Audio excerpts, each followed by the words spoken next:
Hola, ¿qué tal?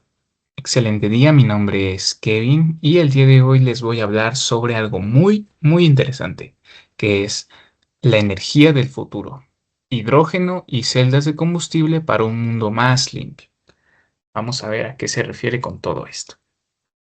Bueno, pues antes que nada, es importante contextualizar el problema ambiental que motiva los esfuerzos y la importancia de este video. En la parte de la izquierda se muestran las principales fuentes de CO2, donde destaca la quema de combustibles asociada a la industria, que es este color naranja, y la de uso de suelo. Como podemos observar, a partir de la década de los 50 ha aumentado de manera acelerada. Por otro lado, existen sumideros naturales, como lo son el océano y la biosfera terrestre. Sin embargo, su capacidad de absorción es limitada, por lo que una fracción significativa permanece en la atmósfera. Ahora bien, en el mapa podemos observar los países con mayores emisiones anuales de CO2, en donde está primero China, luego le sigue Estados Unidos, India, Rusia, Japón, Alemania. Lo que muestra aquí es una relación directa entre el nivel de industrialización y la generación de emisiones. Y en un mundo donde se busca ese desarrollo, pues esto no tiende a bajar, por lo que es insostenible. Este incremento en el CO2 se refleja eh, directamente en el aumento de la temperatura global. Como se observa en esta gráfica, la concentración de CO2 ha aumentado de manera constante, provocando el aumento aproximado en 1,1 grados centígrados de la temperatura media global. Este aumento, si bien no es mucho, los efectos ambientales sí son perceptibles a simple vista. Y entonces, ¿qué podemos hacer desde una perspectiva energética? Bueno, con el uso de energías renovables, ha habido un gran desarrollo, tanto político, económico, social, en donde pues aprovechando energías renovables podemos obtener energía a partir de fuentes más limpias. Sin embargo, siguen teniendo esos retos y esas limitaciones cada una de estas tecnologías, como por ejemplo, uno de los retos más grandes que tiene la energía, por ejemplo, solar y eólica es la intermitencia. ¿Qué me refiero con esto? Bueno, aquí lo podemos observar. Como vemos, el pico de producción solar ocurre a mediodía, pero en la mañana y en la tarde esto desciende. A eso se refiere la intermitencia, que no es constante esa producción de energía. Y por ejemplo, en una sociedad que tenemos una demanda por la mañana y una por la tarde, pues como que no se aprovechan de manera correcta y eficiente estos excedentes de energía. ¿Qué es lo que se hace comúnmente? Bueno, pues mediante sistemas interconectados a la red se suple ese déficit que le falta a los paneles en cierto tiempo para poder solventar la energía faltante. Pero seguimos teniendo el detalle de qué hacer con esta excedente de energía. Entonces, una forma interesante de atacar este problema es utilizando sistemas de almacenamiento, como lo son las baterías, o por ejemplo, a gran escala ya cuando hablamos de generación eléctrica a nivel industrial, el hidrógeno comienza a agarrar fuerza y es una de las tecnologías emergentes más interesantes y con mayor eh, mm, potencial en la que podemos utilizar este excedente de energía eléctrica. Y bueno, ¿cómo funciona? Si nosotros aprovechamos los excedentes de la energía renovable, vamos a producir algo que se le conoce como hidrógeno verde. Este utiliza un electrolizador, el cual va a separar, utilizando energía eléctrica y agua, el oxígeno y el hidrógeno. Luego vamos a almacenar el hidrógeno. Ahí existen diferentes formas de almacenamiento, cada una con sus pros y sus contras.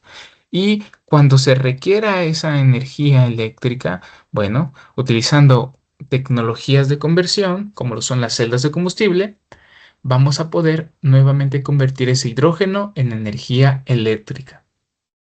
Como podemos observar, existen diferentes aplicaciones, ya sean sistemas de potencia, de calor, cogeneración, transporte, etcétera. Y bueno, eh, hablé de las celdas de combustible. y como vemos tienen muchas aplicaciones. Esto se debe también a que hay de diferentes tipos y operan a diferentes temperaturas. En esta imagen podemos observar eso.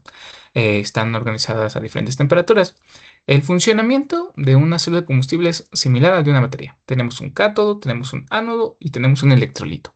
El electrolito es muy importante. De hecho, el nombre de las celdas de combustible está dado en gran medida del electrolito. Por ejemplo, las alkaline fuel cells utilizan un electrolito alcalino, como lo es el hidróxido de potasio. Tenemos a las PEM, que utilizan una membrana de intercambio protónico. Tenemos a las de metanol directo, a las de ácido fosfórico, carbonato fundido. Y por último tenemos a las OFF. Estas utilizan un electrolito cerámico, el cual se va a encontrar en un estado sólido. De ahí su nombre, Solid Oxide Fuel Cells. Opera entre temperaturas de 800 a 1000 grados.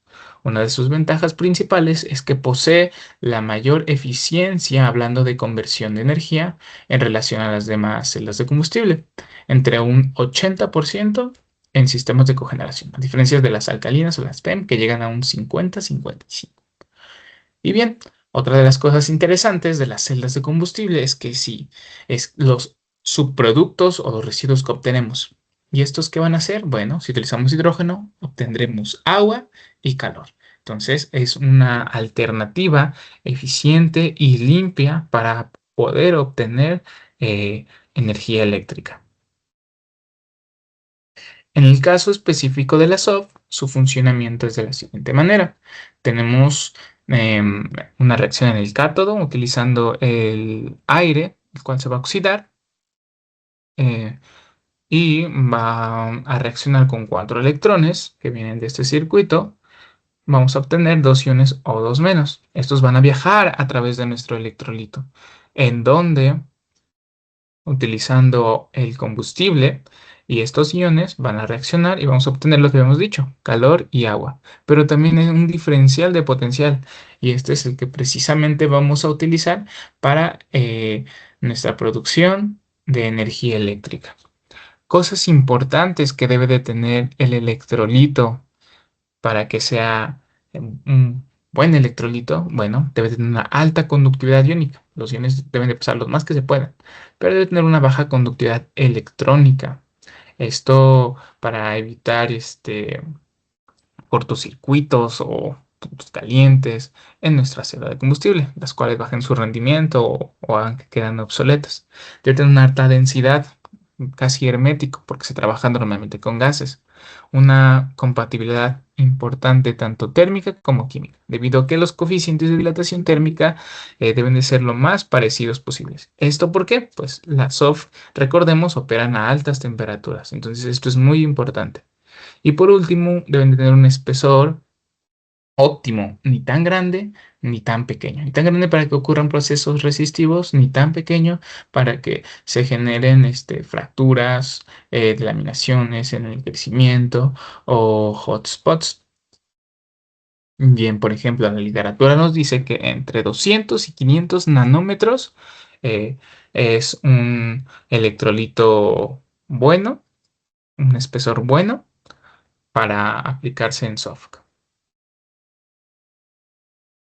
Y bien, uno de los materiales que cumple con estas ventajas es el óxido de circonio estabilizado con nitrio. Aquí vemos su estructura cristalina. Posee una estructura cúbica tipo fluorita, en donde eh, el circonio se va a encontrar en los vértices del cubo, así como en los centros de las caras, y los oxígenos en los intersticios del cubo. Cuando nosotros dopamos con itrio, ¿qué va a suceder? Bueno, se va a deformar esta estructura y van a generarse vacancias de oxígeno. Estas vacancias de oxígeno van a servir como canales por donde se va a transportar nuestros iones O2 menos. Algo también importante e interesante es que si nosotros hacemos depósitos en películas delgadas, vamos a obtener películas densas, uniformes y estables. Además de que podemos variar su microestructura y sus defectos pueden ser controlados. Pero la principal ventaja de utilizar películas delgadas es la reducción de resistencia iónica, ya que al reducir esa resistencia iónica, pues vamos a aumentar la conductividad iónica. Esto reduciendo el espesor de la película sin comprometer las características de que debe ser densa, que debe ser uniforme y estable. Entonces esto va a permitir trabajar de manera indirecta pues a temperaturas más bajas, ya que hay menos resistencia a bajas temperaturas. Y bien, una forma de hacer estos depósitos es utilizando técnicas de síntesis. Por ejemplo, el RPU es el rocío pirolítico ultrasónico. ¿Y cómo es esta forma de sintetizar? Bueno, utilizando sustratos como por ejemplo el vidrio, el cuarzo o el silicio, vamos a lavar este sustrato para que el depósito sea lo más eficiente posible. La preparación de la solución precursora, que en este caso serían acetilacetonato de circonio y acetilacetonato de itrio. El sistema de configuración de RPU también es muy importante. Tenemos aquí nuestro nebulizador ultrasónico, que aquí va a llegar la solución, se va a nebulizar y por medio de un gas de arrastre se va a dirigir a esta campana, en donde aquí se va a direccionar aquí y aquí va a estar nuestro sustrato, que posteriormente se convertirá en una película, ya que aquí ocurre la síntesis. Este es un horno, su controlador de temperatura, cual nos va a ayudar a la evaporación de los acetatos o el solvente. Y bueno, el depósito nos quedaría de la siguiente manera. Como podemos observar aquí, viene nuestra solución precursora. Tenemos nuestro sustrato, tenemos nuestro horno y si aquí se desarrolla. ¿Cómo funciona más a detalle este sistema? Bueno, habíamos dicho que partimos de nuestra solución precursora. La colocamos en un nebulizador ultrasónico, que era el que habíamos visto en la imagen anterior.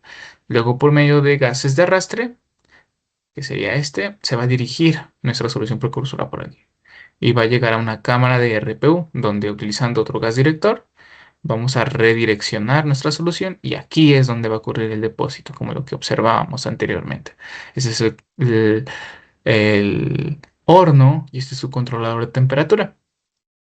Y cabe recalcar que hay muchas variables importantes en donde la síntesis puede variar. Por ejemplo, si variamos su molaridad, vamos a afectar la rugosidad y el tamaño del grano. Eh, la temperatura para la descomposición de los acetatos, la frecuencia del nebulizador para el tamaño de las gotitas nebulizadas de nuestra solución precursora, el flujo de gas director y de arrastre para la estabilidad y uniformidad y el tiempo de crecimiento en el espesor de nuestra película y nuestra morfología. Y bien, ¿cómo se vería un depósito? Pues algo así. Esta es nuestra solución precursora, nuestro controlador de temperatura.